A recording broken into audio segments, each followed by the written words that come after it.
I never expected to find betrayal tucked between the pages of my favorite book. But there it was, a crisp white envelope that slipped out as I dusted my old collection of Jane Austen novels. My name, Evelyn, was written across the front in my daughter-in-law's precise handwriting. The letter wasn't meant for me.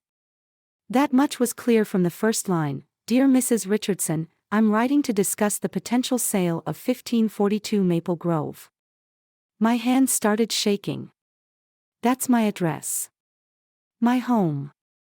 The one Thomas and I bought 43 years ago, where we raised our son Lucas, and where I've lived alone since Thomas passed. I had to sit down, the leather of my reading chair creaking as I sank into it. The afternoon sun streaming through the bay window suddenly felt too bright, too harsh. I forced myself to keep reading. As discussed, we believe we can list the property for significantly above market value, given the recent development plans in the area. My mother-in-law is elderly and will need assisted living soon. Elderly? I'm 68, for heaven's sake, and I still teach storytelling at the library twice a week. And assisted living? The only assistance I need is with reaching the top shelf in my kitchen, which my granddaughter Chloe delights in helping me with. The letter was dated 3 weeks ago. My daughter-in-law, Samantha, had been planning to sell my house right out from under me. The same Samantha who just last Sunday sat at my dining room table, eating my pot roast and complimenting the family photos on the walls. The doorbell rang, making me jump. Through the window, I could see Lucas's car in the driveway. Thursday afternoon, he always stops by after picking up Chloe from her piano lesson. Coming. I called out, quickly folding the letter and slipping it into my cardigan pocket. My heart was racing as I opened the door to find my granddaughter's beaming face. Grandma Evie. I learned a new song today. Chloe rushed in for a hug, her backpack bouncing against her shoulders. Lucas followed, giving me a warm smile. Hey, Mom. Thought we'd stop by for some of those cookies you mentioned yesterday. I hugged them both, trying to keep my voice steady. Of course, sweetheart. I just took them out of the oven an hour ago. As I watched them head toward the kitchen, the letter felt like it was burning a hole in my pocket. How do you tell your only son that his wife is trying to steal your home? I waited until Chloe was absorbed in showing off her piano piece before pulling Lucas aside into the study. My hands trembled as I retrieved the letter from my pocket, but my voice remained steady. I found this today, I said, watching his face as he read it. The confusion in his eyes slowly transformed into something darker, disbelief, then anger. This has to be some kind of mistake, Lucas muttered, running a hand through his hair. Sam wouldn't. She couldn't. The letter's in her handwriting, Lucas. She's been meeting with real estate agents behind our backs. He paced the small space between Thomas's old desk and the wall of books, the floorboards creaking beneath his feet. The same boards that had creaked under Thomas's steps for 40 years. Mom, I swear I didn't know about this. He stopped, facing the window. We've been talking about moving to a bigger house, but selling your place. That was never part of the discussion. From the living room, Chloe's piano practice drifted in, a slightly wobbly version of For Elise. The same song I'd taught Lucas on this very piano when he was 12. Does Sam know you stop by here every Thursday? I asked quietly. His silence was answer enough. She told me you were too busy with work lately, I continued. That's why you haven't been coming to Sunday dinners as much. Lucas turned back to me, his face flushed. Things have been complicated. Sam's been pushing for changes, saying we need to focus on our future. But I never thought she'd go this far. What kind of changes? He hesitated. She wants to move to the new development across town. Better school district, closer to her mother. But we can't afford it unless you sell my house, I finished for him. The piano music stopped abruptly. "Dad?" Chloe called out. "Grandma? Where did you go?" "We're coming, sweetheart." I called back, but grabbed Lucas's arm before he could leave. "Your father built those bookshelves himself. He planted every rose bush in that garden. This isn't just a house, Lucas. This is our family's history." "I'll talk to Sam," he promised, but wouldn't meet my eyes. "There has to be an explanation." As we walked back to the living room, I noticed a text message light up Lucas's phone on the desk. Sam's name flashed on the screen, along with the words, "Did you tell her yet about Sunday's open house?" My heart sank. There was more to this betrayal than just one letter, and I had a feeling I was only beginning to uncover the truth. Sunday dinner was my idea. A chance to confront Sam face to face, to see if she'd actually admit to planning an open house in my home without my knowledge. I spent the morning stress baking, turning out 3 pies and enough rolls to feed an army. Grace arrived early, as planned. "You're sure about this?" she asked, watching me arrange place settings at the dining room table. "We could just change the locks and be done with it." "I need to know why," I said, straightening a fork that was already perfectly aligned. "And Lucas needs to see who he really married." The doorbell rang at exactly 5 o'clock. Sam entered first, all perfect smile and designer clothes, carrying a bottle of wine I knew she'd picked up from the grocery store down the street. "Evie, the garden looks lovely," she said, air-kissing my cheek. "Those new roses are thriving." "They're not new," I corrected. "Thomas planted them 20 years ago." Lucas followed behind with Chloe, his eyes darting between Sam and me like he was watching for sparks. He'd been avoiding my calls since Thursday. Dinner started quietly enough.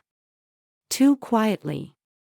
Even Chloe noticed, pushing her peas around her plate and glancing at the adults with worried eyes. "So," I said, cutting into my pot roast, "any plans for the weekend?" Sam's fork paused halfway to her mouth. "Just the usual. Maybe some house hunting." "Really?" "I heard there's an open house this Sunday. Right here, in fact." The clatter of Lucas's fork hitting his plate echoed through the sudden silence. Sam's smile didn't waver, but her knuckles whitened around her wine glass. "I can explain," she started, but I wasn't finished. "Can you explain this too?" I pulled out a stack of papers, printouts of emails between Sam and various real estate agents, dating back months. Grace had helped me hack into the account Sam had carelessly left logged in on my computer during her last visit. "You've been planning this since Christmas," I continued. "Right after you helped me put up Thomas's favorite decorations. Were you measuring the windows while we hung stockings?"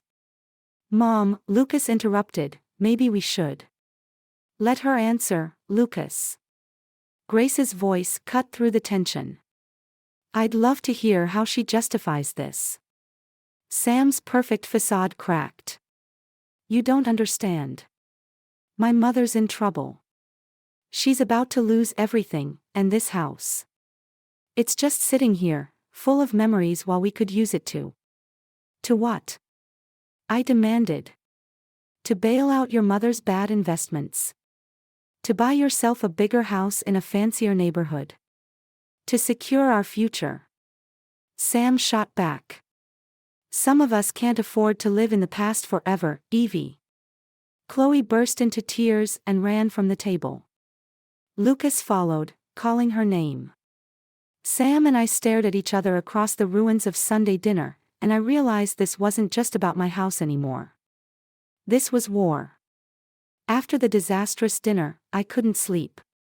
At 3 in the morning, I found myself in Thomas's study, running my fingers along the spines of books he'd collected over decades. The moonlight caught the brass handle of his desk drawer, the one where he kept all our important papers. Something nagged at my memory. I pulled the drawer open, rifling through folders until I found what I was looking for, our will. Thomas had insisted on updating it just months before his death, but I'd never actually read it. My hands trembled as I scanned the legal jargon, stopping at a clause that made my blood run cold. The house wasn't entirely mine to protect. The phone rang, making me jump. Grace's number flashed on the screen. "Turn on the news," she said without preamble. Channel 7. There was Helen Parker, Sam's mother, standing in front of a podium at some charity event. The caption identified her as the director of a local foundation, one that was under investigation for missing funds.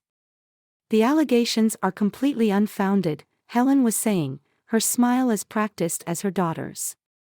"The Parker Foundation has always operated with complete transparency. That's why Sam's so desperate," Grace said. "Her mother's about to be indicted for embezzlement.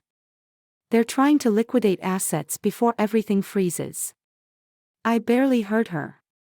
My mind was stuck on the will's revelation. "Grace, Thomas left Lucas partial ownership of the house. 25%. The silence on the other end stretched out. "Which means," I continued, "Sam technically has a claim too. As his wife. Unless. Unless what? Unless Lucas signs his portion over to you. But he'd have to do it before any legal proceedings start." I glanced at the family photo on Thomas's desk, Lucas at his college graduation, beaming between us. "I can't ask him to choose between his wife and his mother. Evie," Grace's voice hardened, "Sam and Helen are going to drag that boy down with them if you don't act fast. Sometimes protecting someone means making the hard choice for them." A text message popped up on my phone. From Lucas: "Mom, we need to talk. Coming over tomorrow morning. Alone." "He's coming here tomorrow," I told Grace. "Without Sam." "Good. But remember, whatever he tells you, don't let him leave without signing those papers. Sometimes love means saving people from themselves." I stared at Thomas's empty chair, remembering how he used to say that same thing about tough decisions at the hospital where he worked. I wondered what he'd do now, watching our son walk blindly into disaster. "I'll do what needs to be done," I said, and meant it. Lucas never showed up the next morning. Instead, I got a text: "Something came up at work. Talk later." My son, who'd never missed an appointment in his life, was now avoiding me. I was arranging flowers in Thomas's study when Grace burst in without knocking. "You need to see this," she said, tossing a folder onto the desk.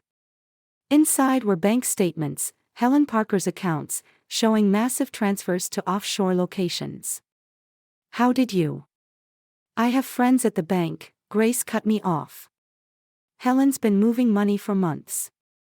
And guess whose name is on some of these transfers?" My hands shook as I read the document. There it was, Samuel Harper, Lucas's law firm, listed as the facilitating attorney. "He doesn't know," I whispered. "Sam's using his credentials without his knowledge. This could destroy his career." The doorbell rang. Through the window, I saw Chloe on the porch, alone and crying. "Grandma," she sobbed when I opened the door. "Mom and Dad are fighting really bad. Mom says we're moving away, and Dad locked himself in his office, and..." I pulled her close, meeting Grace's eyes over her head. We both knew what this meant. Sam was making her move. "Stay with Chloe," Grace said. "I'm calling my friend at the district attorney's office." "No," I said, surprising myself with how calm I sounded. "Not yet. Evie, if we don't act now. I need to talk to Lucas first. Give him a chance to fix this himself." Grace's expression hardened. "This isn't just about the house anymore. They're using your son to commit fraud." Chloe pulled away, her eyes wide. "What's fraud?" Before I could answer, my phone buzzed. A text from Sam: "Meeting with the realtor tomorrow at 10. Your presence isn't required. Lucas has agreed to sign the papers." I looked at Chloe's tear-stained face, then at the bank statements showing how thoroughly Sam and Helen had entangled my son in their schemes. All these years, I'd thought protecting my home meant preserving Thomas's memory. But now I realized, this wasn't about the past anymore. This was about saving my family's future. Grace, I said, reaching for my phone, call your friend at the DA's office. But first, help me get these documents to Lucas's office. It's time he learned exactly what his wife has been doing with his name. Sometimes the kindest thing you can do for someone is to shatter their illusions before those illusions destroy them. Thomas taught me that, and now I had to teach it to our son. The realtor was already inside my house when I arrived. Sam had somehow gotten a key made, another betrayal to add to the growing list. She stood in my living room, gesturing at the bay window like she was conducting an orchestra. The natural light is amazing, she was saying to a couple I didn't recognize. And with some modern updates. Get out. My voice didn't shake, but my hands did. All of you. Sam's perfect smile flickered. Evie, you're early. We weren't expecting. I said get out of my house. The couple quickly retreated, leaving Sam and me alone. Through the window, I could see Grace's car pulling up, Lucas inside it. Right on schedule. You can't stop this, Sam said, her voice hardening. Lucas has already agreed to sell his share. Once Helen's lawyer files the paperwork. You mean the fraudulent paperwork? I pulled out the bank statements. The ones with Lucas's forged signatures. For the first time, real fear flashed across Sam's face. The front door opened, and Lucas walked in, followed by Grace. Show him, I said to Grace. Show him what his wife's been doing with his law license. But before Grace could move, Helen Parker burst through the door. Don't say another word, Samantha. She turned to me, all steel and expensive perfume. I've already spoken to the police about your sister's illegal access to private banking records. They're very interested in how she obtained them. My heart stopped. I looked at Grace, who had gone pale. Mom? Lucas's voice cracked. What's going on? Your mother and aunt are trying to destroy our family, Sam said quickly. They've been plotting against us, forging documents. The only forged documents, Grace started, but Helen cut her off. Are the ones you illegally obtained? The ones you'll be explaining to the police. I watched Lucas's face as Helen laid out her version of events, how Grace and I had conspired to frame Sam and Helen. How we'd fabricated evidence out of jealousy and spite. With each word, I saw my son's trust in me crumbling. Lucas, I whispered, please. I can't do this anymore, he said, backing away from all of us. I can't keep choosing sides. He walked out, leaving the door open behind him. Through it, I could see Chloe in the car, watching us with wide eyes. Sam smiled, triumph written across her face. The moving trucks come tomorrow. Don't worry, we'll pack your precious memories carefully. I stood in my living room, Thomas's living room, surrounded by the wreckage of my family, and realized that in trying to protect everyone, I might have lost them all. The moving trucks arrived at dawn, but they weren't alone. 2 police cars pulled up behind them, followed by a sleek black sedan I recognized as belonging to Lucas's law firm's senior partner. Mrs. Harper. One of the officers approached. We have a warrant to investigate allegations of fraud and harassment. Before I could respond, Lucas stepped out of the sedan. His face was drawn, like he hadn't slept. Wait, he said, holding up a USB drive. You'll want to see this first. Sam and Helen arrived just as Lucas plugged the drive into his laptop on my porch. Their triumphant expressions faltered when they saw Lucas's firm's managing partner emerge from the sedan. I spent all night going through the firm's records, Lucas said, his voice hollow. Every document, every transfer. Mom was right. He turned to Sam. You used my passwords. My credentials.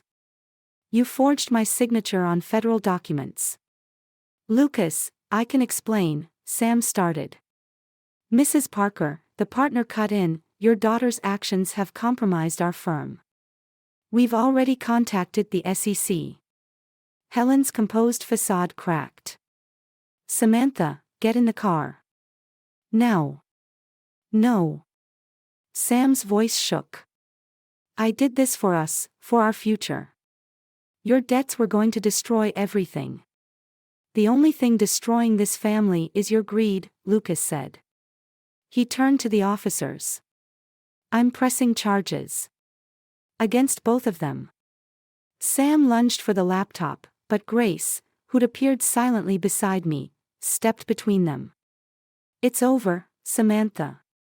The evidence is already with the DA's office.